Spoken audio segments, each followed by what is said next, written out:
శ్రీమాత్రే నమః. అమ్మతో ప్రయాణానికి స్వాగతం. అందరికీ అమ్మవారి ఆశీస్సులు ఎప్పుడూ ఉండాలని మనస్ఫూర్తిగా ఆ తల్లిని వేడుకుంటూ చివరి కార్తీక సోమవారం. మరి ఈ రోజున పరమేశ్వరుని యొక్క నామస్మరణ ఎంత ముఖ్యమో స్వామివారి లీలలు తెలుసుకోవడం కూడా అంతే ముఖ్యం. స్వామివారి గురించి ఎవరైతే వింటారో వారందరూ కూడా అదృష్టవంతులే. అలాగే స్వామివారి నామస్మరణ చేసేటటువంటి ప్రతి ఒక్కరూ కూడా అదృష్టవంతులే.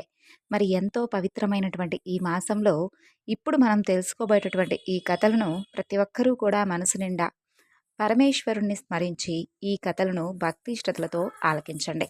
పూర్వం కాంచీపురంలో సిరియాలు అనేటటువంటి ఒక వీర శైవ భక్తుడు ఉండేవాడు.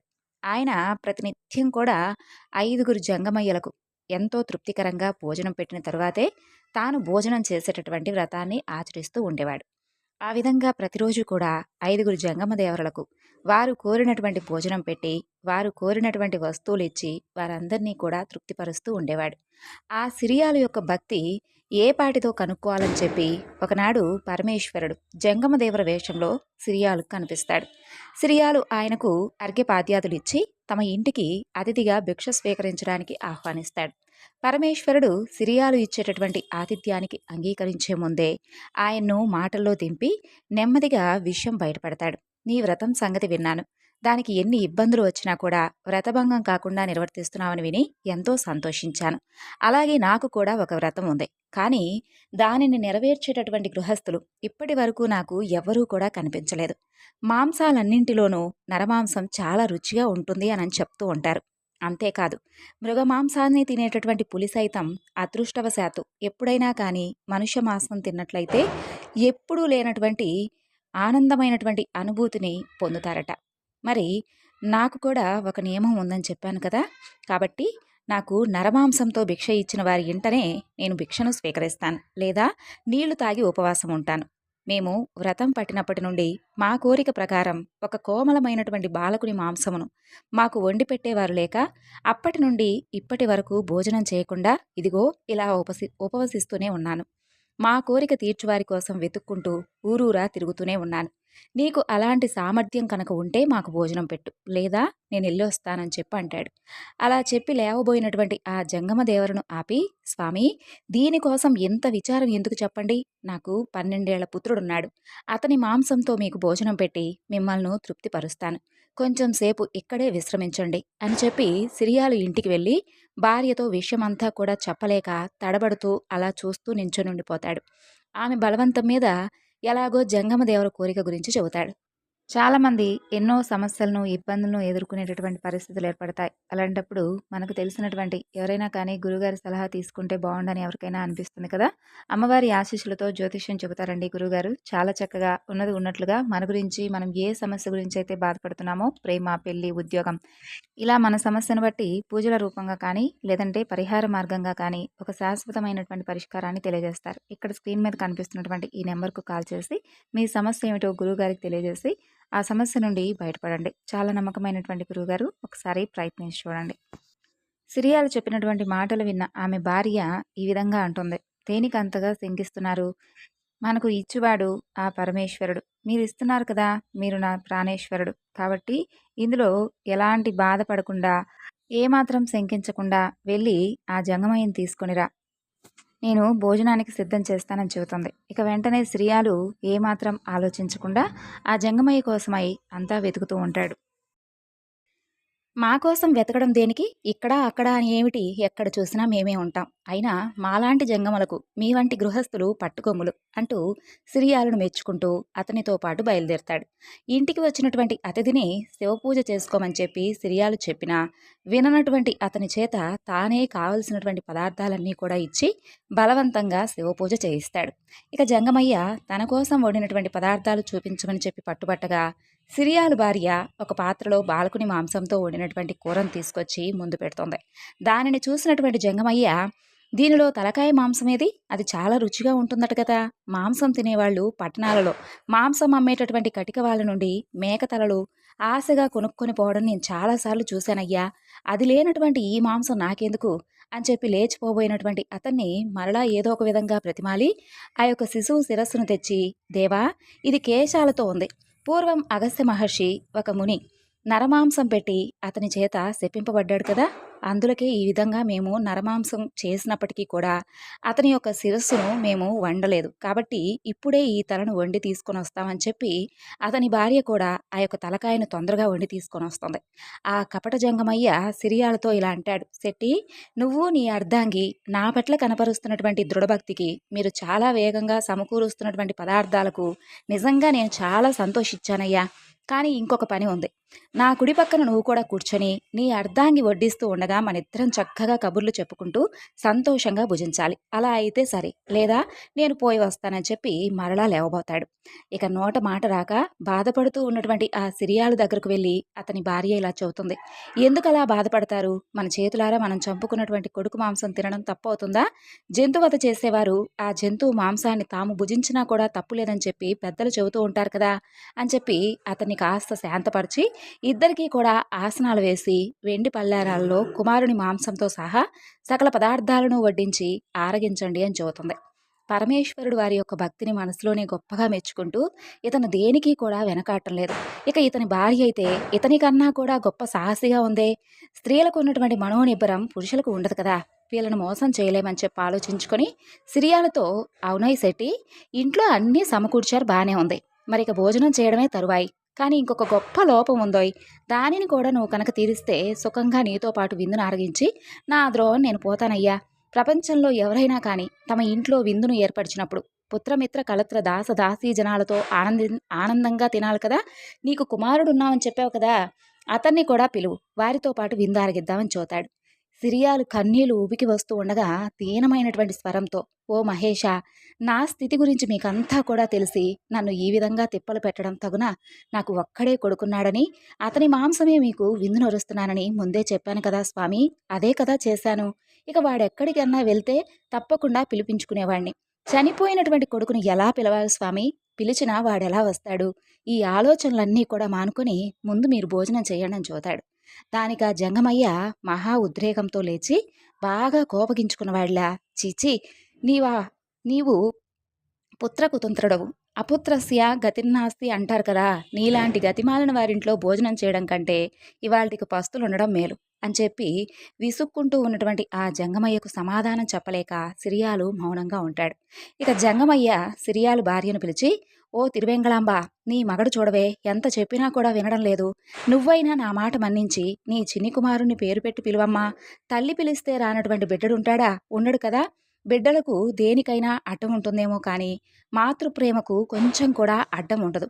జనని పిలిచిన పోయినటువంటి తనయుడు కూడా పరుగు పరుగున వస్తాడు అని ఆనతినిస్తున్నటువంటి అతనికి మొక్కి మహాప్రసాదం అనుకొని తిరువేంగళాంబ ఇంట్లో అన్ని మూలలో కూడా తిరుగుతూ కొడుకును పిలుస్తూ ఉంటుంది. ఆ బాలకుడు సజీవుడై పరిగెత్తుకొని వస్తూ అతన్ని తీసుకొని జంగమయ్య ఉన్నటువంటి ప్రదేశానికి వెళ్ళింది ఆ తిరువేంగళాంబ. అక్కడ జంగమదేవరకు బదులు సకల పరివారంతో సహా పరమేశ్వరుడు ప్రత్యక్షమై ఉంటాడు. వారి భక్తికి మెచ్చి వారిని తమ యొక్క ప్రమదగమనంలో కలుపుకొని కాంచీపుర వాసులందరినీ కూడా కైలాసంలో స్థానమిచ్చేలా చేస్తాడు పరమేశ్వరుడు. అయితే స్వామివారు అంతటి ఉత్తమమైనటువంటి స్థానాన్ని సిరియాలకు కల్పిస్తే సిరియాలకు కాస్త గర్వం ఎక్కువైపోతుంది. ఇక అది కనిపెట్టినటువంటి పరమేశ్వరుడు సిరియాలుడికి ఉన్నటువంటి గర్వాన్ని ఏ విధంగా తొలగించాలా అని ఆలోచించి తన యొక్క భక్తిని మెచ్చి తన కుమారుని బ్రతికించి తనకు బంధుమిత్రగణంతో సహా శివగణంలో చోటిస్తే ఇంతటి అహంభావం చూపిస్తున్నాడే ఈ సిరియాలని చెప్పి అతనికి ఉన్నటువంటి గర్వాన్ని ఎలాగైనా అణచాలని చెప్పి పరమేశ్వరుడు నిర్ణయించుకుంటాడు. అలా ఒకనాడు, ఏమోయ్ సిరియాలు, మనం ఒకనాడు భూలోకానికి వెళ్ళి వద్దాం పదా అంటూ తనతో పాటు రమ్మని చెప్పి అతను చెయ్యి పట్టుకొని ఇద్దరూ కలిసి జంగమ రూపాలలో నిమ్మవ్వ అనే ఆవిడింటికి వెళ్తారు.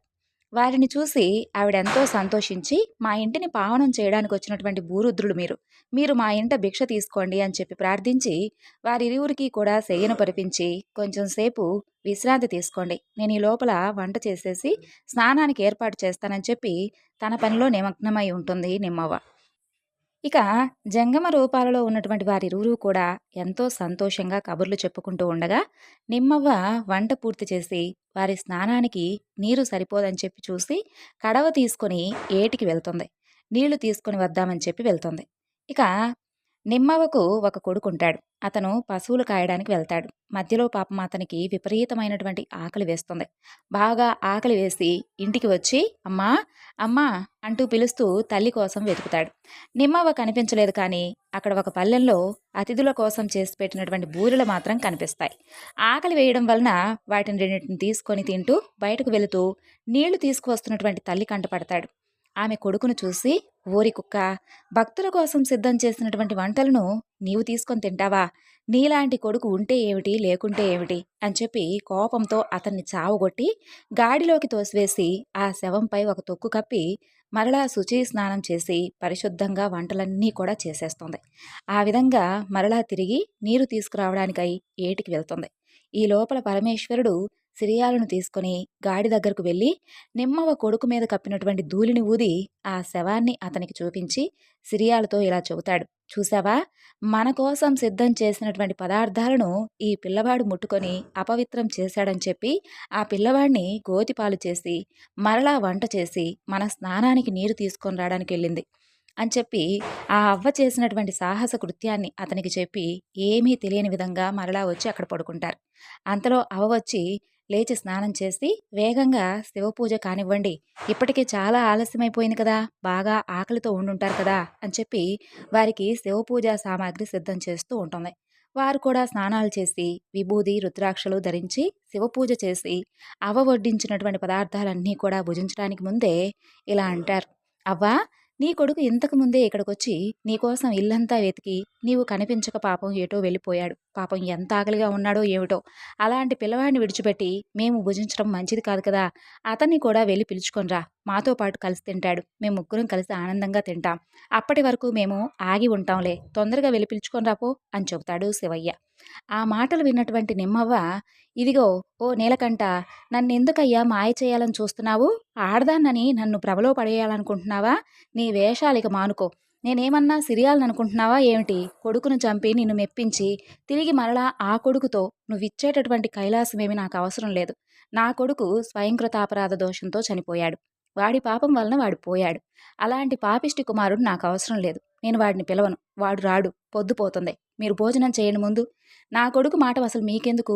పాపాత్ముడు చావక బ్రతుకుతాడా? చచ్చినవాడు మరలా తిరిగి వస్తాడా? వచ్చినా నేను మెచ్చను కదా. ఇక ఆలస్యం చేయకుండా మీరు భోజనం చేయండి అని చెబుతూ ఉన్నటువంటి నిమ్మవ్వ ధైర్యస్థైర్యాలకు ఆ సిరియాలు సిగ్గుపడి ముఖం దించుకుంటాడు. అతను అలా నిశ్చేష్టుడై ఉండగానే పరమేశ్వరుడు పార్వతీ సమేతంగా ప్రత్యక్షమవుతాడు. అది చూసినటువంటి నిమ్మవ్వ, పరమేశ్వరా, ఏమిటయ్యా అసలు నీ లీలలు? ముందేమో ఒక కొంటి వేషంతో వస్తావు, మమ్మల్నేమో భ్రమలో పెట్టేస్తావు. తర్వాత నీ యొక్క నిజరూపాన్ని చూపించి రారమ్మంటూ పిలుస్తావు, వరాలను కోరుకోమంటావు. నీ పనులు నాకేమీ తెలియనివి కావు, కానీ నేను మనిషినైనప్పటికీ నువ్వు చేసేటటువంటి మాయలకు మాత్రం లొంగను సుమా. నువ్వు నా ఇంట భోజనానికి వచ్చావు కదా, 2 సార్లు నా చేత వంట చేయించావు. మరిప్పుడు భోజనం మానుకొని ఇలా మాయ రూపాలు చూపిస్తే నేను ఊరుకోను. నీకు నీ యొక్క ఇది వరకు భక్తుల్లాగే నేను కూడా నీ యొక్క మాయోపాయాలకు లొంగి నువ్విచ్చేటటువంటి వరాలకు సంతోషించి ఈ లోకంలో చిరకాలం బ్రతికి చివరకు కైలాసాన్ని చేరేదాన్నైతే అస్సలు కాను. నువ్వు ఒకవేళ ఇప్పుడే కైలాసానికి రమ్మన్నా కూడా నేను రాను. ఇంకేమీ వేషాలు లేకుండా తిన్నగా కూర్చొని నేను వడ్డించినటువంటి వంటలన్నీ కూడా ఆరగించి మరీ వెళ్ళాలి. అప్పటి వరకు నిన్ను విడిచిపెట్టను, అలాగే కథలనివ్వను అని చెప్పి పట్టుబడుతుంది నిమ్మవ్వ. పరమేశ్వరుడికి ఇక వేరే దారి లేక ఆమె వడ్డించినవన్నీ కూడా తింటూ తన గర్వానికి సిగ్గుపడుతూ ఉన్నటువంటి సిరియాలను అనునయిస్తూ, నువ్వెందుకయ్యా ఇంత చిన్నబోతున్నావు? పన్నగభూషణుని యొక్క భక్తుల చరిత్రలు ఎప్పుడూ కూడా వినలేదా, చూడలేదా అంటూ సిరియాలకున్నటువంటి గర్వాన్ని అణిచివేస్తాడు పరమేశ్వరుడు. ఈ విధంగా తనకు వచ్చినటువంటి గర్వాన్ని తనలో తానే అసహించుకొని ఆ యొక్క సిరియాలు నన్ను క్షమించమంటూ పరమేశ్వరుని పాదాలపై పడతాడు. ఇక అంతటితో సిరియాలకున్నటువంటి గర్వం అంతా కూడా అణిగిపోతుంది. ఇక ఇప్పుడు పరమేశ్వరుని యొక్క మహాభక్తురాలు బెజ్జమహాదేవి గురించి తెలుసుకుందాం. బెజ్జమహాదేవి ప్రతిరోజు కూడా పరమేశ్వరుని పూజిస్తూ ఉండేది. ఎన్నో భక్తి గీతాలను పాడుతూ ఉండేది. ఒకనాడు పూజా మందిరంలో పరమేశ్వరుడి యొక్క ప్రతిమను చూస్తున్నటువంటి ఆమెకు ఒక విచిత్రమైనటువంటి ఆలోచన కలుగుతుంది. అదేమిటంటే, లోకంలో ఉన్న వారందరికీ కూడా తల్లిదండ్రులు ఉన్నారు, కానీ నా పరమేశ్వరుడికి తల్లి లేదు. పరమేశ్వరుడు పులిచర్మం కట్టుకుంటాడు, పాములను మెడలో వేసుకుంటాడు, శ్మశానంలో తిరుగుతూ ఉంటాడు, ఒంటికి బూడిద రాసుకుంటాడు. తల్లి ఉంటే ఇవన్నీ చూస్తూ ఊరుకుంటుందా? విషం తాగనిచ్చేదా? ఈ విధంగా భిక్షాటన చేయనిచ్చేదా? ఎవరికైనా కానీ తల్లి లేకపోవడం కంటే మించినటువంటి కష్టం ఈ లోకంలో ఏముంటుంది? అదే తల్లి ఉంటే బిడ్డలను దగ్గర నుండి ఆలనా పాలనా చూసుకుంటూ ఉండేది. పెళ్లి పేరంటాలు చేస్తుంది. తల్లి ఉంటేనే కదా అందరికీ ఆ భాగ్యం దక్కేది. పాపం పరమేశ్వరుడికి తల్లి లేకపోవడం వల్ల ఒంటరిగా తిరుగుతూ ఉంటాడు. ఎవరో ఎందుకు, పరమేశ్వరుడికి నేనే తల్లినవుతాను, పరమేశ్వరుడికి పెంచినటువంటి తల్లిని అని అనిపించుకుంటానని చెప్పి అనుకుంటుంది బెజ్జమహాదేవి. ఆ విధంగా అనుకున్నదే తడవుగా శిశువు అంతటి పరిమాణంతో ఉన్నటువంటి శివుడి ప్రతిమను తయారు చేస్తుంది. దానినే శిశువుగా భావించి లాలించి ముద్దాడుతుంది.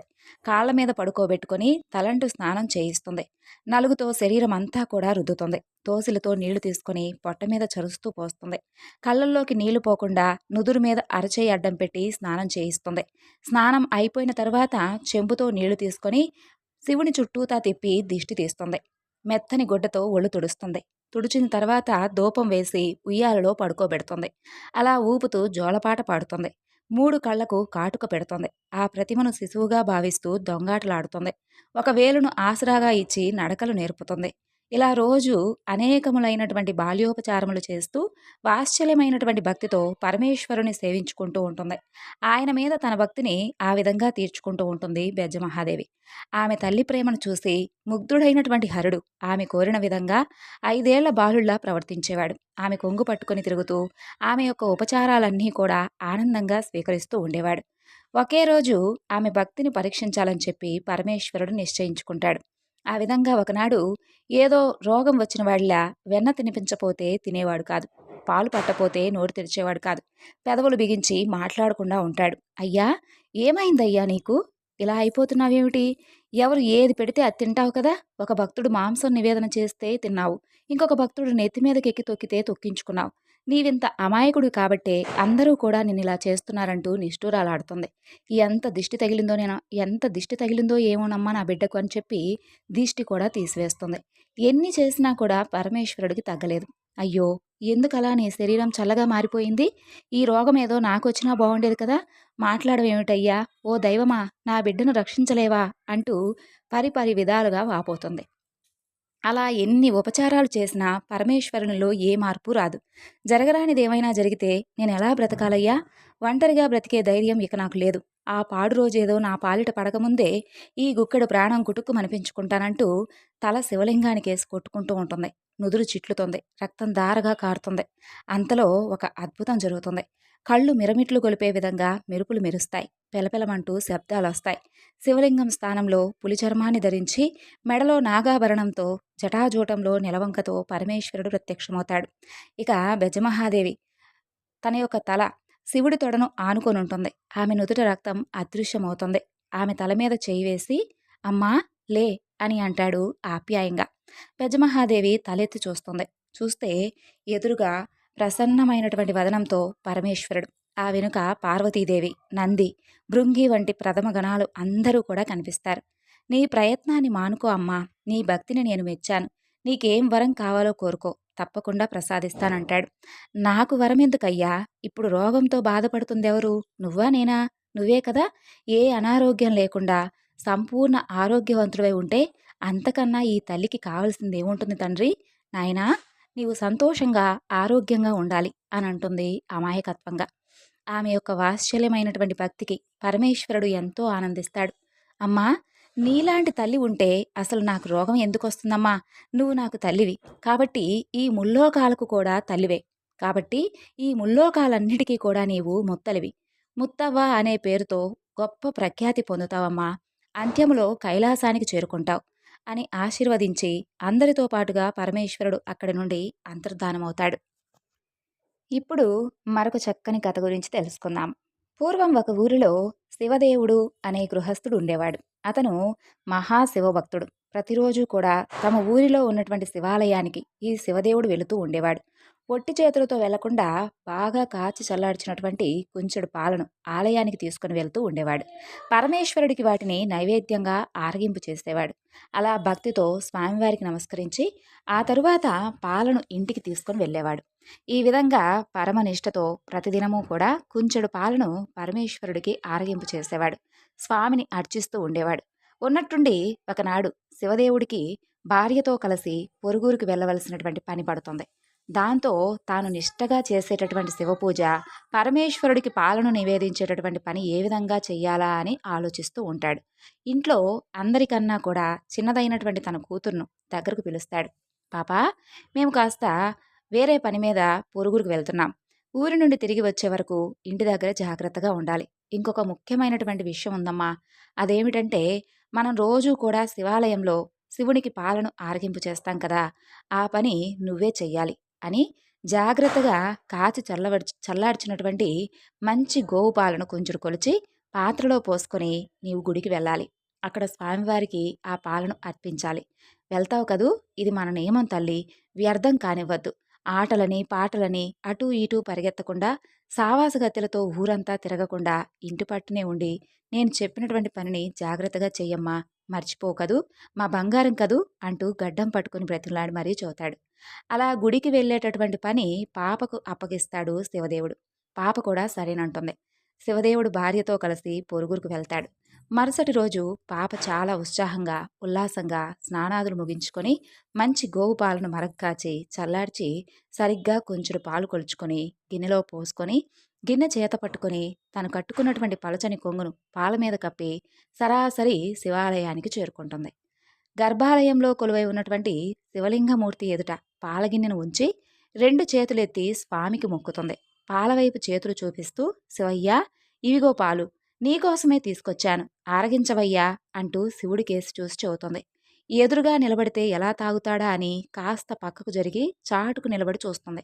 కాసేపు అయ్యాకొచ్చి ఆ గిన్నెలోకి చూస్తుంది. గిన్నెలో ఉన్నటువంటి పాలవైపు విచిత్రంగా చూస్తుంది. శివయ్య, పాలు తాగలేదా? నీకోసమే కదా తెచ్చాను, తాగడానికి ఏమిటయ్యా? చిన్నపిల్ల తెస్తే నేనెందుకు తాగాలా అని అనుకుంటున్నావా? పోనీ ఆకలిగా లేదా? లేదంటే చద్ది పాలు అనుకుంటున్నావా? లేదంటే పాలు ఏమైనా సరిగ్గా కాయలేదనుకుంటున్నావా? లేదంటే నీకు ఆకలిగా లేదా? పోనీ అదైనా నోరు తెరిచి చెప్పాలి కదా. ఏమీ చెప్పకుండా అలా మౌనంగా ఉంటే ఎలాగయ్యా? నువ్వు కనుక ఈ విధంగా చేస్తే నా మనసుకి ఎంత నొచ్చుకుంటుంది చెప్పు. ప్రతిరోజు కూడా మా నాన్నగారు మీకోసం పాలను తీసుకుని వస్తారు కదా, మరి ప్రతిరోజు కూడా మీరు ఆ పాలను ఆరగిస్తున్నారు కదా, మరి ఈరోజు నేను తీసుకొని వస్తే ఎందుకయ్యా పాలను తాగడం లేదు? చిన్నపిల్లనని చెప్పి నా ముందేమైనా ఈ విధమైనటువంటి నాటకాలు వేస్తున్నావా? అయినా నేనేం చేశాను? ఏమైనా తప్పు చేస్తే చెప్పయ్యా. ఎందుకలా మాట్లాడకుండా మౌనంగా చూస్తూ ఉన్నావు? అయినా నీకు ఈ పాప తీసుకొస్తే పాలు తాగాలి, నేనెందుకు తాగాలి అని అనుకుంటున్నావా ఏమిటి? అసలు ఎందుకలా మౌనంగా ఉంటున్నావు? నేనెన్ని మాటలు చెబుతున్నా కూడా ఏమీ పలకడం లేదే? ఎందుకలా చూస్తూ ఉంటున్నావు? ఇదిగో ఓ శివయ్య, కనీసం నీకు ఆకలిగా లేదా? లేదంటే నీ మనసేమైనా నొచ్చుకుందా? లేదంటే ఈ పాలేమైనా పాడైపోయాయననుకుంటున్నావా? పోనీ అదైనా కానీ నోరు తెరిచి చెప్పాలి కదా! నేనేమీ అనుకోను. నా ముందెందుకయ్యా మొహమాటం? అంటూ ఆ పాప పరమేశ్వరుని బ్రతిమాలుతుంది. నువ్వు పాలు తాగలేదంటే మా అమ్మా నాన్నలు నన్ను కొడతారు. అలా నన్ను కొట్టిస్తావా?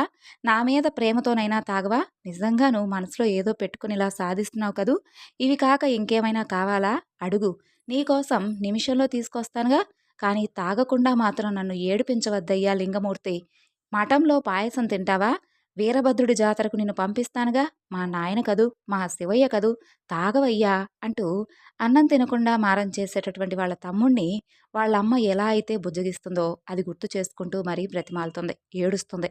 ఆ పరమేశ్వరుడు పాప యొక్క అమాయకత్వానికి నవ్వుకుంటాడు, కానీ పలకడు.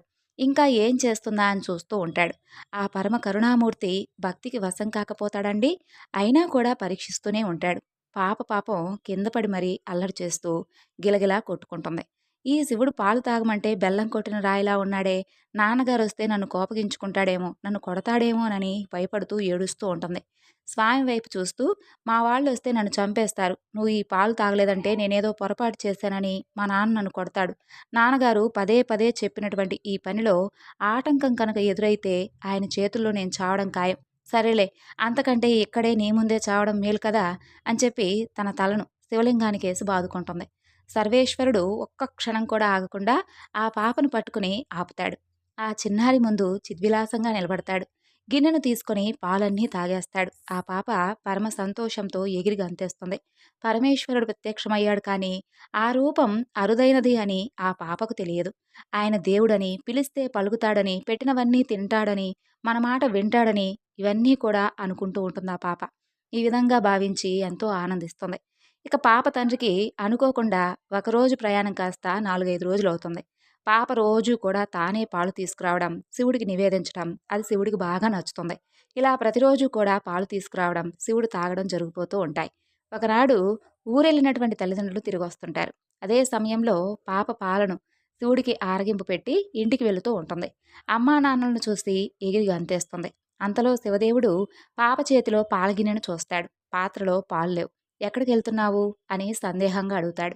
అప్పుడు ఆ పాప గుడిలో శివుడు పాలు తాగినటువంటి వ్యవహారం అంతా చెబుతుంది. శివదేవుడు మాత్రం పాప మాటలు నమ్మడు. శివుడు పాలు తాగాడా? శివుడు పాలు త్రాగడం ఏమిటి? నువ్వేదో అబద్ధం చెబుతున్నావు. శివుడి పేరు చెప్పి నువ్వే తాగావు కదూ, నిజం చెప్పు. శివుడికి నేను చేసేటటువంటి వ్రతాన్ని నేలపాలు చేసావు కదూ అంటూ ఆగ్రహంతో కూతురును అనరాని మాటలన్నీ అంటాడు. పాపం ఆ పాప ఎంత చెప్పినా కూడా పాప మాటలు నమ్మనటువంటి శివదేవుడు మరునాడే పాప వెంట పరమేశ్వరుని మందిరానికి వెళ్తాడు. రోజుట్లాగే ఆ పాప పాలను శివుడి ముందు ఉంచుతుంది.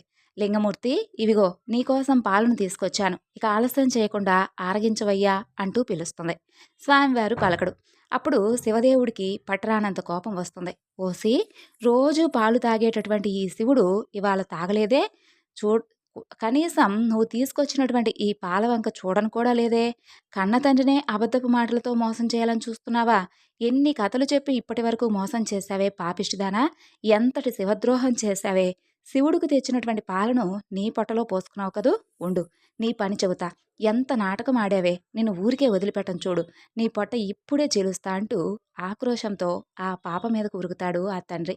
పాపం ఆ పాప విపరీతమైనటువంటి భయంతో వణికిపోతూ ఉంటుంది. ఎటు వెళ్ళాలో తెలియక గట్టిగా ఏడుస్తూ లింగా లింగా అంటూ ఆ యొక్క లింగ స్వరూపాన్ని గట్టిగా పట్టుకుంటుంది. ఇదిగో నేనున్నాను, భయపడకంటూ అత్యంత దయతో ఆ యొక్క మహాలింగమూర్తి పాప మీద వాత్సల్యంతో తన యొక్క వక్షస్థలాన్ని తెరుస్తాడు. పాప అందులోకి చొరబడుతుంది. తండ్రి వెంటపడుతూ పాప వెంట్రుకలను చిక్కించుకుంటాడు. ఎక్కడికి పోతావే, ఇటు రా అంటూ యువతలకు లాగబోతాడు. అప్పటికే ఆ పాప శివుళ్ళో ఐక్యమైపోతుంది. ఇక వెంటనే ఆ యొక్క దివ్యలింగం అలాగే ఆ పాప ఇరువురూ కూడా మాయమైపోతారు. ఎంతో నిశ్చలమైనది ఆ యొక్క పాప భక్తి, అలాగే అమాయకత్వం. మరి అదే కదా పరమేశ్వరుడికి కూడా కావాల్సింది.